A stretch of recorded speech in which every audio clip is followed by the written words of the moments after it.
You craving an adventure, but you're worried about how that will change your life. Solo travel is really important, and the rise of solo travel in the world is actually at an all-time high. Now, I've actually traveled to Amsterdam, Belgium, France, Portugal, and Spain, and I've also gone to north of Africa, like Tunisia.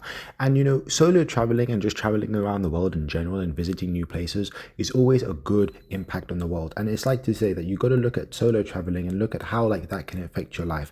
Now, solo traveling doesn't have to be expensive, like I said before. Just pick a destination that's close to you or something that you find interesting that you don't need a visa for, and just go. Like, just find a day or a weekend that you're free and actually try to go in. It can actually help like promote your individual growth and connection and your personal fulfillment into like the world and seeing what you like and what you don't like, because there's so many different types of sauces, flavorings, different types of food, different types of things that you would have never seen before unless you've actually traveled. And it's also good for like balancing your personal growth as a person.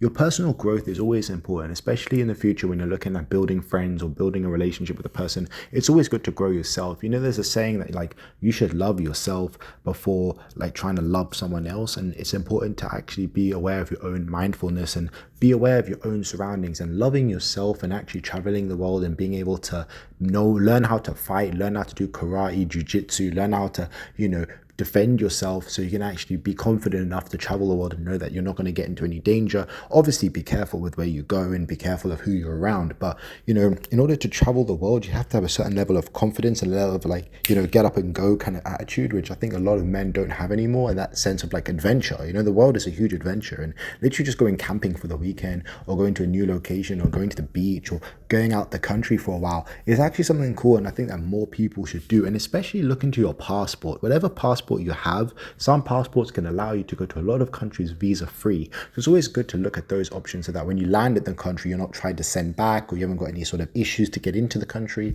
So it's always good to try different foods, different cultures, and solo traveling can actually be really beneficial on your mental health. And actually, statistics say that solo travelers on average travel more now in 2025 than ever before. Global like traveling trends are, there's a lot of people even on TikTok that like they take a solo travel week to Asia or they take a week to Thailand, and you can go at a pretty low budget if you actually look at flights and sort by one stop or two stops and don't look at direct flights. Sometimes you can get it cheaper. Like, so for example, from the UK to go to Thailand, it can be over £1,000. But if you go from UK to Istanbul, Turkey, that can be a £300 flight, and then from Istanbul, Turkey to Thailand, that's another £300 flight. You're actually getting it for £600 in total, and you're saving that £400 which you can spend on the holiday. So sometimes don't even look at going to the destination directly. Look at like a stopover in France or a stopover in Europe or Canada for a stopover for like a day, and then have a flight the next day, and that way it can actually be cheaper.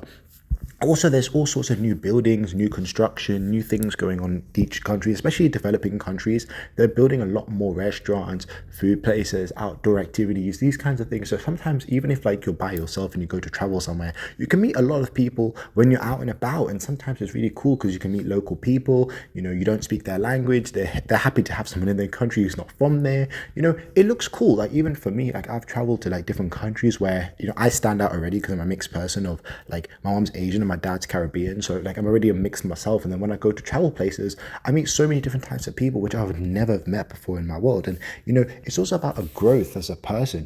Traveling the world can actually grow you as a person, and actually solo doing it by yourself actually gives you that confidence to actually go and meet new people. Because when you're with your friends, sometimes you can go to the beach every day on your like Ibiza, Spain trip, and that's cool. But when you do it solo and you actually go and look at the things of the world and look at actually just being like self-reliant, being self-reliant, actually making a schedule, actually waking up at a certain time, going and doing things, and having a planned schedule of what buildings you want to see or what kind of wonders you want to do or what kind of food places, and speaking to local people and speaking, like I said, as long as you know how to say hello, you know how to say bye, you know how to say thank you and please, you're pretty much fine in most countries. You just need to know the basics. Obviously, they can tell you're not from the country. And like I said, you can have a great time in Asia, in Africa, in South America, in North America, America. There's loads of places in Central America, lots of places in Europe I've been to, which not too many people go to, but they're actually really good. Like even Belgium. Belgium's a very small place in Europe that not many people go. Most people go France, see Eiffel Tower, go to Italy and see the Colosseums. But